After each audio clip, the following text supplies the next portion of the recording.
किसान, बदलते भारत की शान।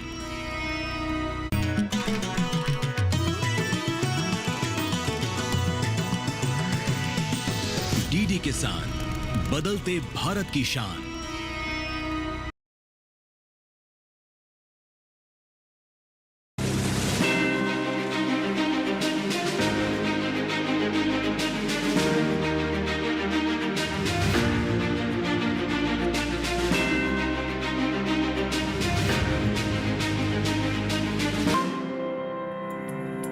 नमस्कार, बहुत स्वागत। डीडी किसान देख रहे हैं। मैं हूं आपके साथ राधिका चौधरी।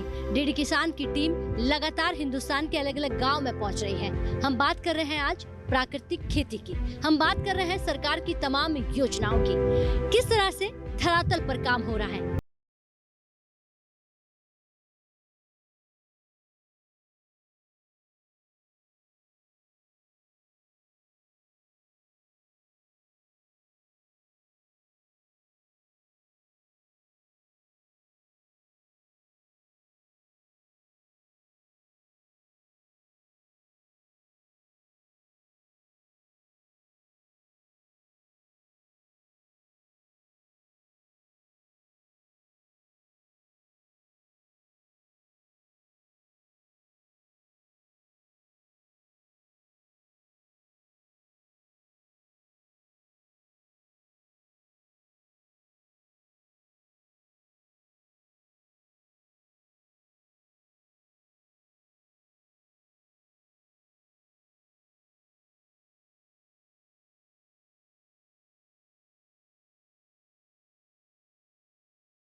प्राकृतिक खेती की, लेकिन इससे पहले जानते हैं एक नजर कि प्राकृतिक खेती है क्या।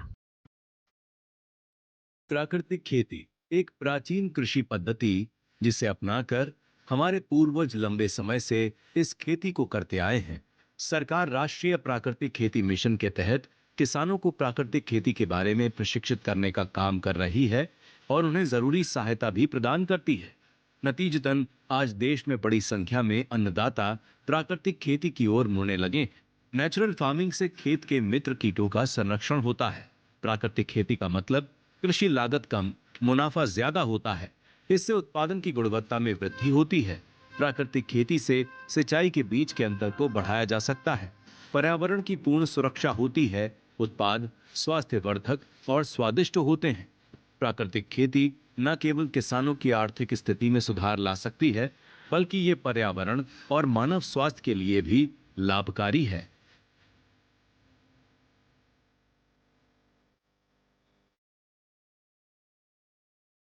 तो देखा आपने कि प्राकृतिक खेती किस तरह से हमारा किसान अपना रहा है। आखिर प्राकृतिक खेती करना क्यों जरूरी है। तमाम कृषि विज्ञान केंद्र के उजवा के अधिकारी हमारे बीच बैठे हुए हैं, तमाम अन्नदाता हमारे बीच बैठे हुए हैं। सबसे पहले यहाँ के जो अधिकारी जी हैं, मैं उन्हीं से पूछूंगी। सर, आप खड़े हो जाइए जी। नमस्कार जी। नमस्कार मैडम, मैं डॉक्टर डी के राणा, अध्यक्ष कृषि विज्ञान केंद्र दिल्ली उजवा। यहाँ जो कृषि विज्ञान केंद्र दिल्ली का है, प्राकृतिक खेती के लिए इसके अलावा जितनी भी योजनाएं हैं या जो भी स्कीम भारत सरकार की है, उनको किसानों तक पहुंचाने के लिए लगातार प्रयासरत है। और जो प्राकृतिक खेती की अगर हम बात करें तो पिछले साल हमने लगभग 50 से ज़्यादा यहाँ कैंपेन अभियान चलाए। इसके अलावा हमने कुछ 10-12 किसानों के यहाँ डेमोस्ट्रेशन भी लगाए, कुछ ट्रेनिंग प्रोग्राम भी हमने यहाँ कंडक्ट किए। साथ ही साथ किसानों के बीच में जाकर हम जो भी प्राकृतिक खेती से संबंधित जो जानकारी है वो किसानों को दे रहे हैं। क्योंकि आज समय के अनुसार, क्योंकि हमारे जो पूर्वज थे वो भी इसी तरह की खेती करते थे, पर बदलाव आया क्योंकि उस समय अन्न कम था, ज़्यादा ज़रूरत थी। आज हमारे पास भरपूर अन्न है, मगर हम क्या है कि जो चीज़ें पैदा कर रहे हैं तो कहीं ना कहीं उनमें केमिकल, चाहे वो फर्टिलाइज़र हो चाहे वो पेस्टिसाइड हो, उनका समावेश है। तो हमको आज के समय की ज़रूरत है कि ऐसे हमको खेती करनी है ताकि उत्पादन जो है वो अच्छा हो, शुद्ध हो, साथ ही साथ किसानों को पैसा भी अच्छा मिले। कृषि विज्ञान केंद्र में कौन कौन सी ट्रेनिंग दी जाती है? सबसे ज़्यादा ज़रूरी है कि कौन सी ट्रेनिंग जो है यहाँ पर लोग ज़्यादा लेते हैं? कृषि विज्ञान केंद्र में यहाँ ट्रेनिंग दी जाती है, जो हम 10 दिन की ट्रेनिंग देते हैं, जिसमें मशरूम उत्पादन है, मधुमक्खी पालन है, गार्डनिंग की है, साथ ही साथ पिकल्स प्रोसेसिंग पे भी हम यहाँ देते हैं, प्राकृतिक खेती पे हम यहाँ देते हैं, गोट्री पे देते हैं, पोल्ट्री पे देते हैं, डेयरी पे देते हैं। साथ ही साथ जो हमारा वर्मी कंपोस्ट है, यानी कि केंचुआ की जो खाद का उत्पादन है, उस पर भी हम यहाँ ट्रेनिंग यानी कि लगभग सारी जो ट्रेनिंग है वो यहाँ केवीके में होती है। बिल्कुल, जो ज़रूरत है इस क्षेत्र की, जो ज़रूरत है उसी के अनुसार, क्योंकि मशरूम का भी ऐसी चीज़ है कि आसपास जो किसान हैं, अब दिल्ली में कम से कम 50 किसान जो है मशरूम की खेती कर रहे हैं, क्योंकि दिल्ली में मार्केटिंग की कोई दिक्कत नहीं है, क्योंकि दिल्ली के पास बैठे हैं, तो इनको किसी भी तरह की जो है मार्केट की दिक्कत नहीं है। तो वो हम ट्रेनिंग यानी कि प्रशिक्षण किसानों को देते हैं, ताकि वो अपना खुद का रोजगार कर सके और अच्छा पैसा कमा सके। सरकार कहती है कि हमने तमाम योजनाएं धरातल पर उतारी हैं, लेकिन दिल्ली के किसानों की जो शिकायत लगातार रहती है, आप बता पाएंगे कि कौन सी योजनाएं हैं जो अभी तक किसानों के बीच नहीं है और आप चाहते हैं कि वो यहाँ पर इस क्षेत्र में होनी चाहिए? कई योजनाएं ऐसी हैं जो किसानों के बीच दिल्ली में नहीं हैं, और जो योजनाएं, जैसे मैं आपको बताऊंगा, फसल अवशेष के ऊपर एक योजना है जो भारत सरकार की योजना है, इसके तहत भी किसानों को जो कुछ यंत्र जो है दिए गए हैं। इसके अलावा प्राकृतिक खेती की हम बात करें, जो योजना है भारत सरकार की, जो आपके कुछ तो ICR के थ्रू हमको मिलती है या फिर राज्य सरकार के थ्रू मिलती है, वो योजना भी यहाँ है। कुछ चीज़ें जो हैं, जो योजनाएं नहीं हैं, वो अभी उस पर मैं ज़्यादा नहीं जाना चाहूँगा, क्योंकि माननीय मंत्री जी के सामने अभी 11 तारीख को पिछले जो प्रोग्राम था तिग्गीपुर में, वहाँ सारी की सारी जो समस्याएं थी, जितने भी किसान भाई थे दिल्ली के, उन्होंने रखी कि ये समस्याएं हैं, ये योजनाएं हमको नहीं मिल रही है। चाहे पास के जो राज्य हैं, चाहे वो राजस्थान है, चाहे वो हरियाणा है, चाहे वो दिल्ली है, वहाँ के किसानों को मिल रही है, पर दिल्ली के किसानों को नहीं मिल रही है। तो उन्होंने आश्वासन भी दिया है कि जहाँ अगर किसान राजस्थान का है उसको मिल रही है, तो दिल्ली का भी तो किसान है ना, उसको भी मिलनी चाहिए। तो हमें पूरा विश्वास है कि उस पर कुछ ना कुछ जरूर जो है एक्शन होगा। ठीक है, बैठिए, बहुत धन्यवाद। तो देखिए, विज्ञान किस तरह से किसानों के लिए काम कर रहा है उस पर चर्चा कर रहे हैं। सर से बात करेंगे क्योंकि प्राकृतिक खेती की बात कर रहे हैं। सर नमस्कार। जी नमस्कार, मेरा नाम डॉक्टर समरपाल सिंह है। मैं सस्य विज्ञान विशेषज्ञ हूँ कृषि विज्ञान केंद्र उजवा में। जी, प्राकृतिक खेती कहते हैं कि जीरो बजट वाली खेती जो आज के समय की सबसे महत्वपूर्ण खेती है, लेकिन क्या इसके लिए किसान तैयार है और क्या ये किस तरह से जरूरी है? जी, प्राकृतिक खेती जहर मुक्त खेती है। ये देसी गाय की आधारित खेती है, क्योंकि इसमें देसी गाय का गौमूत्र और गाय का गोबर प्रयोग में लाया जाता है। उसमें जो जीवाणु हैं उनकी संख्या काफ़ी रहती है, इसलिए देसी गाय को चुना गया है। और इसमें जो देसी गाय के जो उत्पाद हैं, बाकी जैसे दूध, दही, घी, इनका भी प्रयोग कुछ उत्पाद बनाने में किया जाता है। और इसके द्वारा जो तैयार जो जैसे फूड ग्रेन है, चाहे आपकी सब्जियां हैं या धान्य फसलें हैं, तिलहनी फसलें हैं, उनके अंदर अच्छी क्वालिटी रहती है, उत्पादन बना रहता है। और जीरो बजट जो आपने कहा है कि जीरो बजट नहीं है ये खेती, क्योंकि इसमें लागत तो लगती है, मगर यह है कि ये जो उत्पादन जो होता है उसमें वो शुद्ध होता है। उसका मार्केट मूल्य अगर अच्छा मिलता है तो किसान को अच्छा लाभ मिलता है। लेकिन दूसरा ये सवाल बन जाता है कि प्राकृतिक खेती किसान क्यों करे? जी, प्राकृतिक खेती किसान की आवश्यकता इसलिए है क्योंकि इस समय पानी का काफ़ी दोहन हो गया है, मिट्टी का दोहन काफ़ी हो गया है। क्योंकि जब से हरित क्रांति स्टार्ट हुई है, हरित क्रांति स्टार्ट होने के बाद में जो हमारी पानी और मिट्टी का काफ़ी प्रयोग हुआ है, तो मिट्टी की जो उर्वरा शक्ति है वो क्षीण होती जा रही है। और उसमें जो पशुओं की संख्या भी कम हुई है, तो पशु संख्या कम होने से किसान भाई उसमें जो कार्बनिक पदार्थ की मात्रा को बढ़ाने के लिए जो डालते थे, गोबर की खाद डालते हैं या बाकी जो अन्य ऑर्गेनिक मैन्योर डालते हैं, वो नहीं डाल पा रहे हैं। और इससे उत्पादन जो ज़मीन की जो उर्वरा शक्ति है वो क्षीण होने से जो है उत्पादन कम हो रहा है। अगर प्राकृतिक खेती अपनाते हैं वो, तो जो भी पोषक तत्व हैं मिट्टी के अंदर, जो मिट्टी के अंदर उपलब्ध हैं, वो पौधे को मिलेंगे और उर्वरा शक्ति जो मिट्टी की है वो सुधरती है। इस प्रकार से जो पानी है, पानी का जैसे आप केंचुओं की बात करते हैं, जो प्राकृतिक खेती किसान करते हैं उनके खेत में केंचुए की मात्रा संख्या जो है बढ़ जाती है।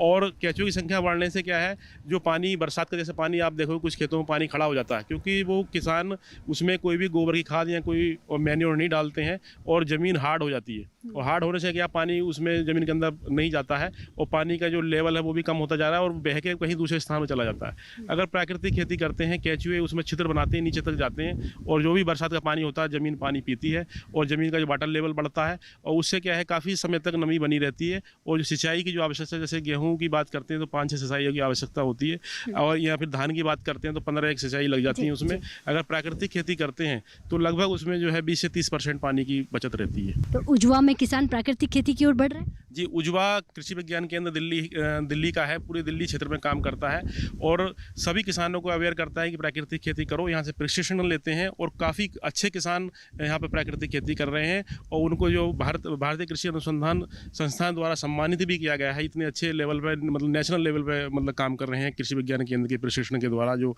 प्राकृतिक खेती में किसान भाई। और लगातार कुछ बड़े किसान हैं, कुछ छोटे किसान हैं, जैसा जिसका मतलब जो रिसोर्स है किसान के पास में उस हिसाब से प्राकृतिक रूप से वो जुड़े हुए हैं। ठीक है, बैठिए, बहुत धन्यवाद। अब मैं किसान भाइयों से जान लेती हूँ कि प्राकृतिक खेती की ओर वो जा रहे हैं या नहीं। सर, आप खड़े हो जाइए। नमस्कार जी। नमस्कार मैम, मैं जय सिंह, गांव ढासा। मैं देश का एक जवान भी हूं और किसान भी हूं जी। मैंने यहाँ पे 2024 जून में ट्रेनिंग लिया था। उससे मेरे को इतना बेनिफिट हुआ है। अभी एक हफ्ते पहले की बात है, मैंने कुछ अपनी सब्जियां बो रखी थी, उनमें पत्ता मरोड़ नामक एक रोग होता है जिससे पूरा पत्ता मुड़ जाता है, उसमें फल नहीं आता, बेल भी खराब हो जाती है। तो इन्होंने मेरे को सिखाया था कि जो लस्सी होती है, छाछ होती है, उसको किसी में डाल के, तांबे का बर्तन, उसमें तार, कुछ भी तांबे का आइटम उसमें डालो, एक हफ्ता उसको रहने दो, उसके बाद उसका स्प्रे करो। ये मैंने अप्लाई किया है अभी सिर्फ एक हफ्ता पहले। उस बेल में से वो मरोड़िया रोग खत्म हो गया। ये ऑन ग्राउंड की मैं अपनी बात बता रहा हूँ जो मैंने अप्लाई किया। उसके बाद में खाद की बात रही। आज देश में जो स्थिति है, एक भयानक स्थिति से देश गुजर रहा है। जितने भी ये खाद हमारे को खरीदने पड़ रहे हैं, जिनमें पोटास है, यूरिया है, डीएपी है, ये सब पूरे देश को आग में धकेल रहे हैं। छोटे छोटे बच्चों को हार्ट अटैक आ रहा है। दुनिया भर के कैंसर के हर घर में एक एक मरीज कैंसर का मिल रहा है। तो वो सब इस खाद की देन है।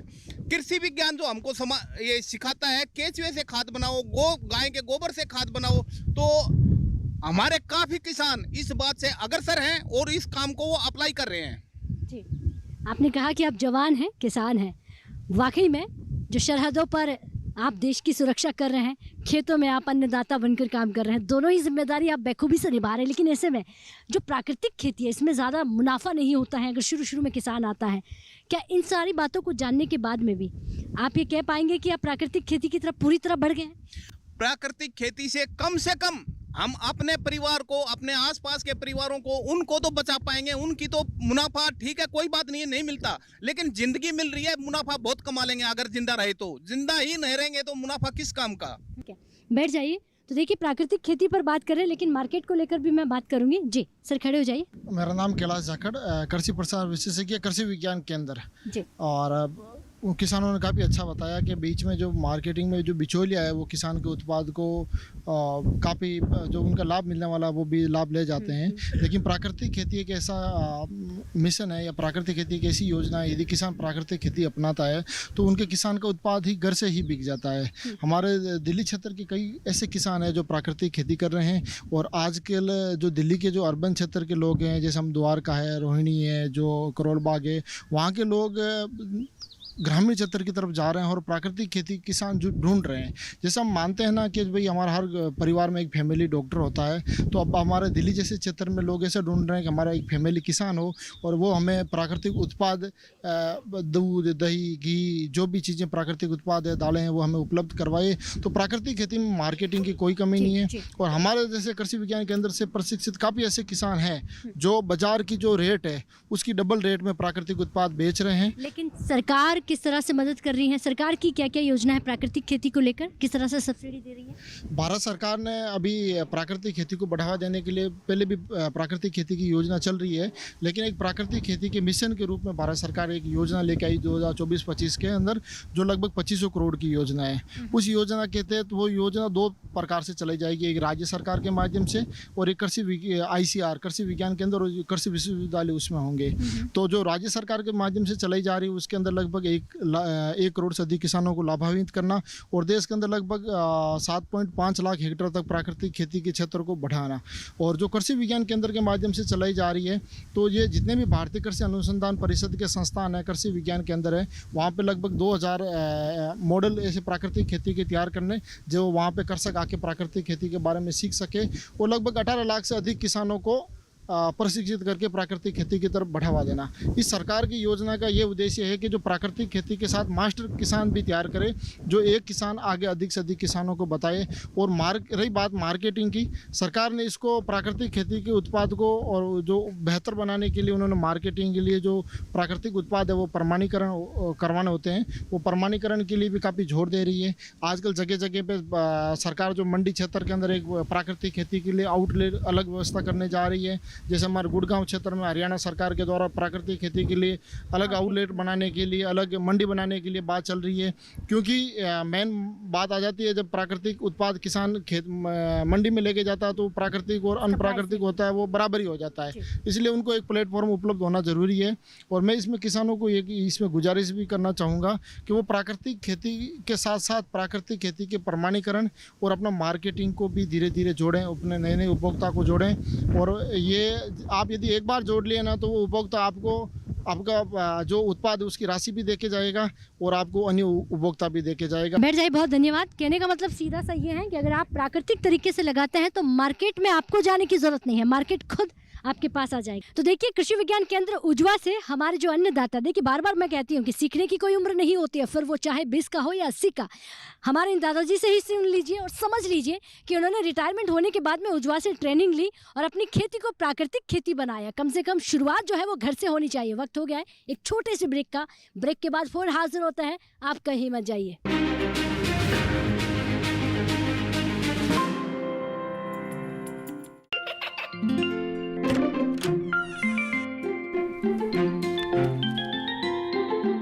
ये क्या हो रहा है? काशवी, इतने कम मार्क्स? काशू, बेटा पढ़ा करो। पढ़ोगी नहीं तो आगे कैसे बढ़ोगी? मम्मा, मैं भी तो आपसे यही कहना चाहती हूँ, पढ़ा करो। आप पढ़ोगे नहीं तो आगे कैसे बढ़ोगे? मतलब? वो देखो। सिर्फ बैक पर छपा ऑर्गेनिक नहीं, ऑर्गेनिक का निशान पहचानिए। पीजीएस ऑर्गेनिक का ये लोगो उन किसानों की पहचान है जो आज भी परंपरागत विधि से रसायन मुक्त खेती कर आपके लिए शुद्ध फसल उपजा रहे हैं। अब समझे मम्मा, अगर मैं प्योर ऑर्गेनिक फूड नहीं खाऊंगी तो अच्छे मार्क्स कहाँ से लाऊंगी? अच्छा बच्चों, जैविक खेती की इस मुहिम को आगे बढ़ाइए, शुद्ध ऑर्गेनिक अपनाइए।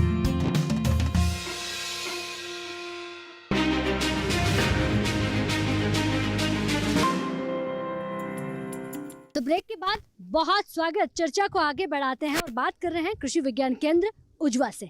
हमारे जो अन्नदाता हैं, क्या वो प्राकृतिक खेती कर रहा है, और कर रहा है तो विज्ञान कितनी मदद कर रहा है, इस पर सवाल करेंगे। लेकिन सबसे पहले जो हमारे यहाँ पर अधिकारी जी बैठे हैं उन्हीं से मैं चर्चा कर लेती हूँ। जी सर, खड़े हो जाइए।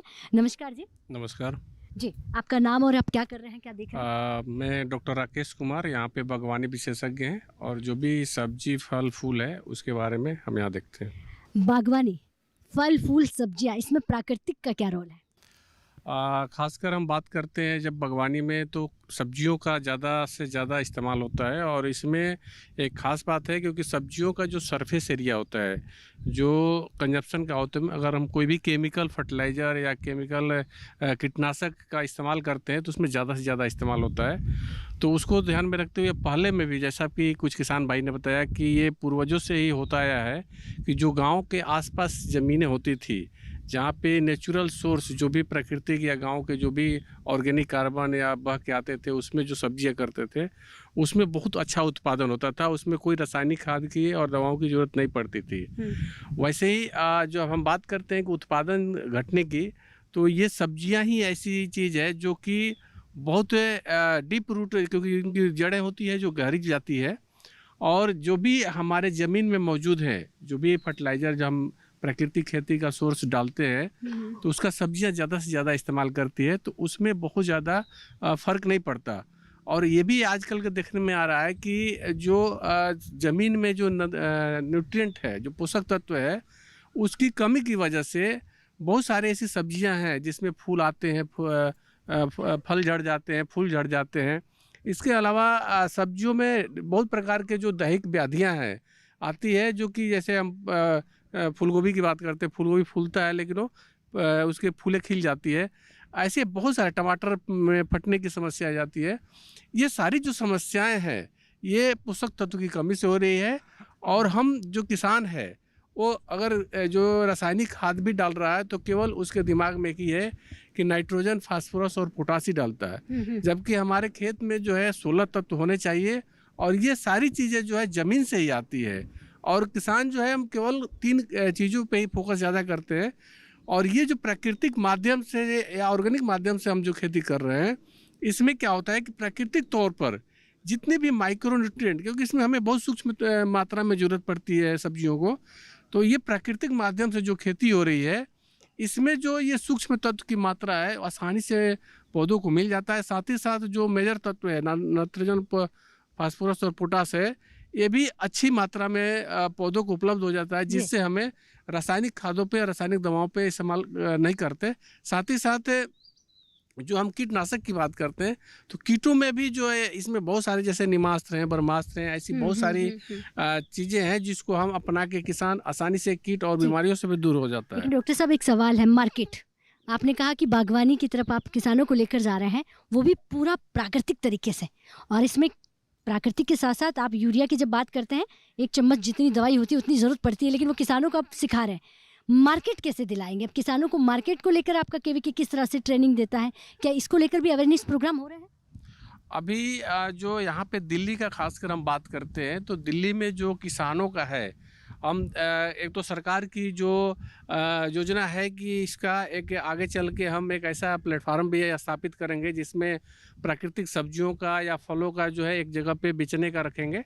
लेकिन दिल्ली कृषि विज्ञान केंद्र है, यहाँ पे किसानों को इस प्रकार से भी प्रेरित कर रहा है कि फार्म टू फॉर्क, हम फार्म से और जो उपभोक्ता है उस तक कैसे यहाँ पे जो नौजवान है, वैसे हमारे यहाँ से बहुत सारे ऐसे नौजवान भी जो काम कर रहे हैं फिलहाल, उसमें क्या है कि अपना उत्पादन करके और उसको डायरेक्ट कंज्यूमर तक, जैसे आपका दिल्ली का क्षेत्र है तो बहुत बड़े बड़े सोसाइटियाँ हैं, आसपास के गुड़गांव है, दिल्ली है, तो उनमें डायरेक्ट अपना ऐप के माध्यम से ऐप बना के कि हम यहाँ पे प्राकृतिक खेती कर रहे हैं और हमारा ये उत्पाद है, और जो उनकी डिमांड होती है उनको डायरेक्ट वो सप्लाई करते हैं। ठीक है। तो एक बहुत बड़ा प्लेटफार्म धीरे धीरे बढ़ते जा रहा है। बहुत सारे ऐसे नौजवान हैं कि जो इस क्षेत्र में खेती के साथ साथ ऐप का या जो सोशल मीडिया का इस्तेमाल करके और लोगों तक पहुंच रहे हैं और उनको शुद्ध सब्जी भी पहुंचा रहे हैं और खुद अच्छा आमदनी भी प्राप्त कर रहे हैं। ठीक है, बैठिए, बहुत धन्यवाद। मैं फिर से अधिकारियों के पास आऊंगी, लेकिन किसानों से सवाल ले लेती हूँ। जी सर, आप यहाँ पर खड़े हो जाइए। नमस्कार जी। नमस्कार जी।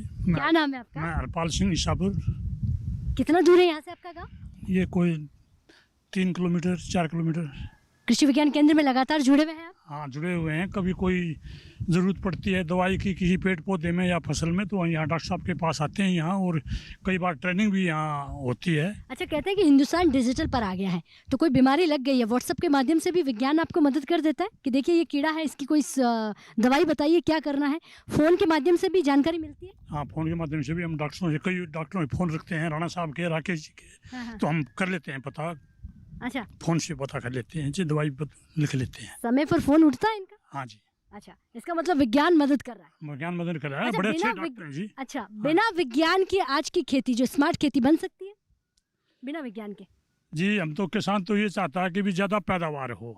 अच्छा है जी। हाँ। लेकिन अपना खाने के लिए थोड़ा बहुत वैसा उसमें खाद कम डाल लेते हैं, या गाय वगैरह पशु कम रखते हैं अब, तो हरी, जैसे वो जंतरा बोलते हैं उसको बोल देते हैं हरी घास। आपने क्या खेती कर रखी है?